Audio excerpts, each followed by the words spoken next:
আপনাদের সকলকে আমার আইসিডিএস হেল্প জোনে স্বাগত। আজকে আমরা দেখে নেব 23 তারিখ অর্থাৎ সোমবারে কি অ্যাক্টিভিটি এবং কি থিম রয়েছে। আপনারা জানেন এই মাসটা কিন্তু পুরোটাই হচ্ছে সুপুষ্টির মাস এবং এই মাসকে 4টে ভাগে ভাগ করা হয়েছিল, ফার্স্ট উইক, সেকেন্ড উইক এবং থার্ড উইক এবং ফোর্থ উইক। অর্থাৎ এখানে চলছে আপনাদের ফোর্থ উইক, অর্থাৎ এই যে জন আন্দোলন পোর্টাল আছে এই সপ্তাহটাই কিন্তু শেষ। সেহেতু আপনারা ভালোভাবেই আপনাদের যে অ্যাক্টিভিটি এবং থিম আছে সেগুলো কিন্তু আপনারা সাবমিট করবেন। তো আমরা দেখে নেব 23 তারিখে কি থিম এবং কি অ্যাক্টিভিটি আছে। তার জন্য প্রথমেই আপনাদেরকে যেটা করতে হবে, সিলেক্ট থিমে ক্লিক করতে হবে। সিলেক্ট থিমে ক্লিক করে আপনাদের যে অপশানটি বেছে নেবেন 23 তারিখের জন্য, একদম শেষের যে অপশান আছে দেখতে পাচ্ছেন, ম্যাস সেন্সিটাইজেশন অ্যাক্টিভিটিস, এই অপশানটা কিন্তু আপনাদেরকে 23 তারিখের জন্য জন আন্দোলন পোর্টালে সিলেক্ট করে নিতে হবে। যেহেতু আমি এই যে থিম রয়েছে সেই থিমের উপর ক্লিক করে সেই থিম কিন্তু সিলেক্ট করে নিলাম। তারপরে এটা কিন্তু রয়েছে আপনাদের সেন্টার লেভেলের, সেহেতু আপনাকে লেভেল কিন্তু অবশ্যই এখানে এডাব্লিউসি করে নিতে হবে। এডাব্লিউসি করে নেওয়ার পরে আপনাদের যে কাজটি হচ্ছে, আপনাদের নিজ নিজ সেন্টার বেছে নেবেন।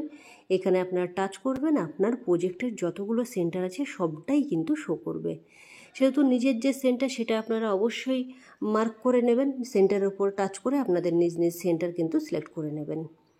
তারপরে আসল বিষয় হচ্ছে অ্যাক্টিভিটি। অ্যাক্টিভিটি কী হবে এখানে দেখতে পাচ্ছেন, অ্যাক্টিভিটি কিন্তু 23 তারিখের জন্য আপনাদের এই সাইকেল র্যালি, ওয়াক, প্রভাত ফেরি, এই যে অপশানটা রয়েছে সেই অপশানটা আপনারা 23 তারিখের জন্য সিলেক্ট করবেন। এখানে আমি সিলেক্ট করে নিলাম এবং ডেট অবশ্যই আপনারা ফ্রম ডেট 23 তারিখ দেবেন, টু ডেটও কিন্তু 23 তারিখ দিয়ে দেবেন। তারপরে দেখতে পাচ্ছেন ফ্রম ডেট এবং টু ডেট দুটোই কিন্তু একই ডেট হবে। যখন আপনি ফ্রম ডেট যে ডেট সিলেক্ট করবেন সেই ডেটই কিন্তু অটোমেটিক টু ডেটও কিন্তু সেই ডেট আপনাকে সিলেক্ট করতে হবে।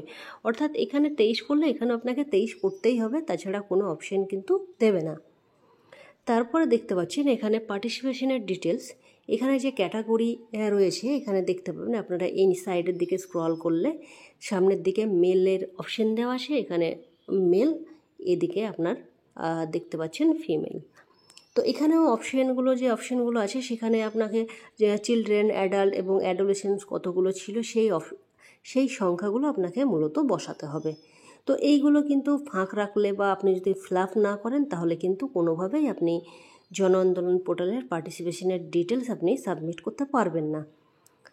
তারপরে দেখুন এখানে যে সমস্যাটা অনেক দিদিদের হচ্ছে যে আপনারা বলছেন যে পিকচার সাবমিট করতে পারছেন না। তো দেখুন দিদিরা, পিকচার সাবমিট করতে না পারার একটাই কারণ, সেটা হচ্ছে ফটোর সাইজ কিন্তু 2 MBর বেশি হওয়া যাবে না।